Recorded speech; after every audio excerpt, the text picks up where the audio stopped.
The last episode of WandaVision had given fans some much sought after answers to questions about the new Marvel Cinematic Universe show. So for episode 5, we were going in fully on board with whatever plans Kevin Feige and crew had in store for this particular chapter of the MCU. And by the end of it, we had caught our first official glimpses of just how wide and far-reaching those plans seem to be. Hi guys, Michael Abayimi here, and today I'm reviewing episode 5 of the new MCU show, WandaVision. The episode once again began with Wanda and Vision in their make-believe sitcom reality. Only now, the 70s aesthetic from episode 3 has been swapped for one more in tune with the 1980s, and the couple is shown struggling to deal with parenting their newly born twins, Timmy and Tommy. But as if that wasn't hard enough, they also have to deal with their accelerated aging. The episode also marks the return of their neighbor, Agnes, who was last seen in episode 2. This time around, she seemed to be clued into Wanda and Vision's abilities, or otherwise completely oblivious but nonetheless unbothered by it. Either way, she'd prove useful in helping to deal with the twins, and in so doing provide much of the episode's comic relief with her drunken approach to babysitting. And as we watch the twins grow from babies to young boys, so does their proclivity for mischief, as Wanda catches them caring for a stray dog they'd found. Vision also grows increasingly wary of Wanda and the reality they seem to be trapped in, a plot thread that would pay off in spades later in the episode. Outside of Westview, the SWAT agents continue to assess the Maximoff anomaly, their official moniker for the energy field the troubled Avenger had wrapped around the entire town. It is also revealed that Wanda had broken into a SWAT facility prior to the start of the show, where she'd stolen the remains of her dead android lover, which gives some even more disturbing context to the corpse version of Vision we'd seen during the last episode. This chain of events will lead the head of the agency to view Wanda as a threat, despite both Agent Wu and Monica Rambeau cautioning against it. They eventually devise another means of communicating with Wanda in a bid to reason with her before it is too late. Back in the sitcom reality, Vision continues to doubt that things are as perfect and ordinary as Wanda was making them out to be.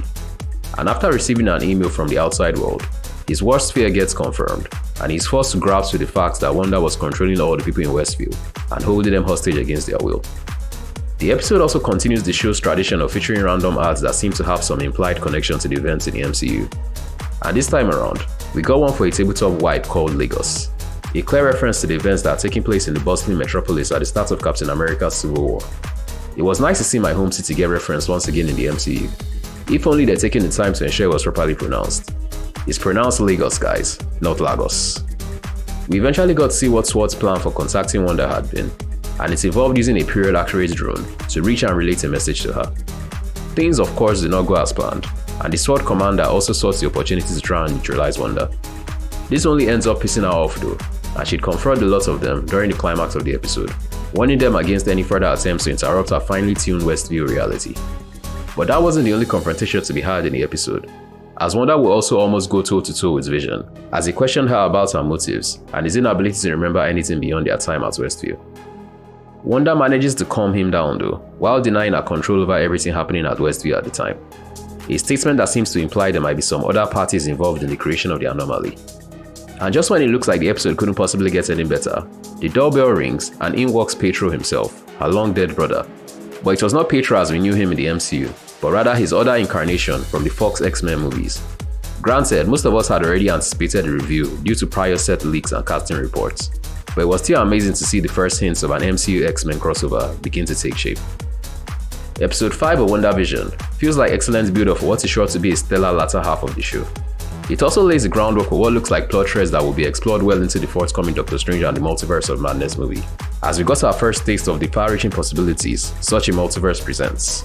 I'll give the episode an 8 out of 10. What did you think about the 5th episode of WandaVision? Let me know in the comment section down below. I'm also working on a review for the romantic drama Malcolm and Marie, as well as a top 10 movies to watch this Valentine video.